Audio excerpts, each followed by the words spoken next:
Hello, one and all. First day of my new week, done and gone. I'm not into this, or used to this daily video gratitude journal thing. I didn't start doing this immediately, and I remembered my commitment to do this, so I sit down and make sure I get this done before I do get anything else done tonight. I was sitting down this morning. I said, "A new week ahead. I'm grateful for it. Another day upon this world which I have to spend. I'm grateful for the gospel in my life, for the gospel of happiness, which it is to me and my family. When I was younger, in my 20s, I was recollecting what did I know then? Saying nothing, nothing. I just pursued what was before me, what interested me at the time, and the gospel didn't seem too that important or that prominent in my life at that time. But I was saying I must not be too hard on myself, for I had been pointing in the right direction, and was in the direction I needed to keep learning. And I believe, having read the book more than 3 times during my basic training time, that sort of prepared me and helped protect me from any faults or errors, or kept my mind in the general direction of the gospel. The value of the Book of Mormon, reading that often. I used the Book of Mormon as a comfort when I was in the basic training. I had one of those little small military version ones. I kept my cargo pocket each day as I went around, and then when I had a chance, I would sit down and read it. And I read 3 times. I think that really gave me strength in the background of my life. Even though I was drifting in interest, I still knew the truth that was in the gospel. I didn't stray. And I know education is something we never complete in this life. We never learn everything. And this year's come fall me. We see the question coming up for each section that came up came as a result as a question, an answer to a question.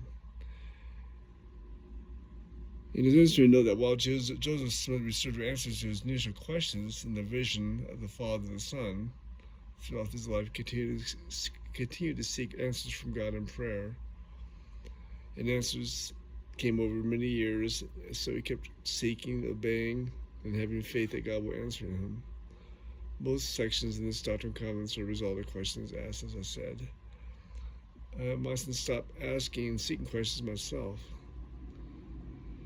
It's important to note that even after Joseph Smith received answers to his initial questions in his vision of the Father and Son throughout his life, he continued to ask and seek questions from God in prayer. And I started seeking myself after becoming a young husband and a father.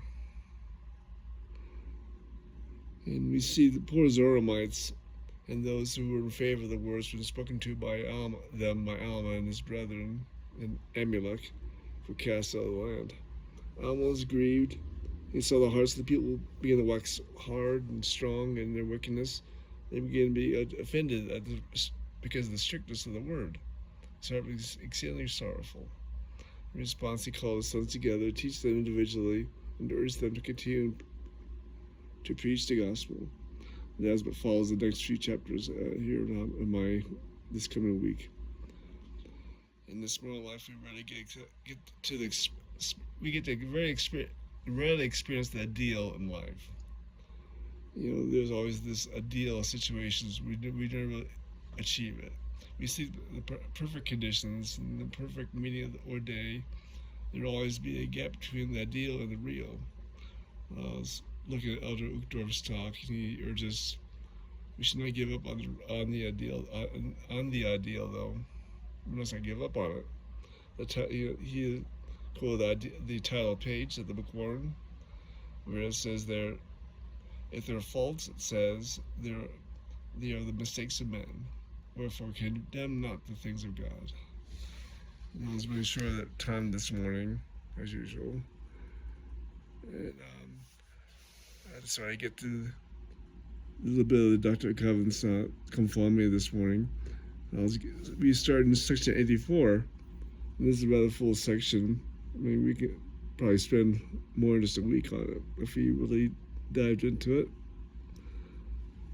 But it was Joseph Smith later, there's a Joseph Smith history, entitled this section Revelation on Priesthood. I was thinking that's kind of interesting because there's so much in this section, including temple ordinances, covenants, the gathering of Israel, missionary work, the law of consecration, and the imminent coming of the Savior's reign with my people in Zion. So I was wondering, why did Joseph simply say it was priesthood, the object of this revelation? Wonder what Joseph was seeing. What difference will make my understanding if I see it too? So the revelation began with a prophecy about building a temple. Perhaps Joseph saw how the prophet validates or strengthens the ordinances to be performed in the prophesied temple. I was looking at some writings of a man called Steve Harper. He'll say that Section 84 is a landmark revelation with a breathtaking scope. And as it explained the priest's past and projected its future use of the temples. Section 84 was revealed over the course of 2 days, September 22nd and 23rd in 1832. The 6 months coming before this revelation were pretty eventful for our dear Joseph. In 1832, he and Sidney Rigdon had their vision, that vision that we talked about a few weeks ago about about what we call the vision, about the economy of God and His vast creation throughout eternity. He gave us, and that's the section where he gave us knowledge about the premortal life in the celestial, terrestrial, and telestial kingdoms, and the fate of Satan and his followers. And much more happened after that vision. There was troubles and trials in their journey back to Ohio. There was a story how, Brother Knight, that's his first name, their cart fell over and he broke his leg, and Joseph and him were waylaid there for about a month. There in Illinois, I think it was Illinois, Indiana, until he got healed. And they had mobs attacking Joseph and Sidney. It was a terrible thing. And Sidney had horrible head injuries from that mob, and Joseph was tarred and feathered, and one of their twin children there he had adopted passed away because of the exposure it was exposed to. Anyways, much more had happened in this time before this revelation. And today's revelation starts out a revelation of Jesus Christ and to his servant Joseph Smith Jr. and 6 elders, as they reunited their hearts and lifted their voices up on high. And so it starts with a unified prayer unto the high. Nice start. Much run. Love you. So it's kind of quick this morning, but I was tired and had to get going. Hopefully this gets better for me and easier. I improve my speaking techniques and get better microphone technology so I can hear myself better. Anyways, have a good night. Love you guys. Bye.